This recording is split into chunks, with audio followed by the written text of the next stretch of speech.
നമ്മുടെ ഇഷ്ടവിഭവങ്ങളിൽ ഒന്നായ മത്തി എന്ന ഈ കുഞ്ഞൻ മീൻ കഴിച്ച പല ആരോഗ്യ ഗുണങ്ങളും ഉണ്ട്, പിന്നെ നല്ല രുചിയും. മത്തി പൊരിച്ചതും ചോറും കിട്ടിയാൽ പിന്നെ വയറ് നിറയാൻ മറ്റൊന്നും വേണ്ടെന്ന അവസ്ഥയാണ്. ഇങ്ങനെ മത്തി ഉണ്ടാക്കിയാൽ നല്ല രുചിയാണ്. മഞ്ഞൾപ്പൊടിയും മുളക് പൊടിയും ഉപ്പും മാരിനേറ്റ് ചെയ്ത മത്തി അരമണിക്കൂർ മാറ്റി വെച്ചിട്ട് ഒരേ ഒരു സ്പൂൺ എണ്ണയിൽ വറുക്കാം. ഒട്ടും മൊരിയണ്ട, 2 മിനിറ്റിനുള്ളിൽ തന്നെ മീൻ മറിച്ചിടണം.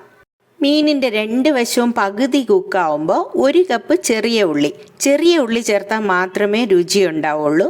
1 സ്പൂൺ ഇഞ്ചിയും 8 വെളുത്തുള്ളിയും കറിവേപ്പിലയും കൂടെ ചേർത്ത് കൊടുക്കാം. 1/2 കപ്പ് തേങ്ങ, 1/2 സ്പൂൺ കുരുമുളക്, 1/4 സ്പൂൺ പെരിഞ്ജീരകം ഫെനൽ, 1 നുള്ള് മഞ്ഞൾപ്പൊടി, 2 മുളകും കറിവേപ്പിലയും ചേർത്ത് ചതച്ച് മീനിൽ ചേർക്കാം. പുളിവെള്ളവും ഉപ്പും ചേർത്ത് ലോ ഫ്ലെയിമിൽ അടച്ചു വെച്ച് കുക്ക് ചെയ്യാം. ഇനി ഇതെല്ലാം കൂടെ മൊരിച്ചെടുത്തൊന്ന് കഴിച്ചു നോക്കൂ.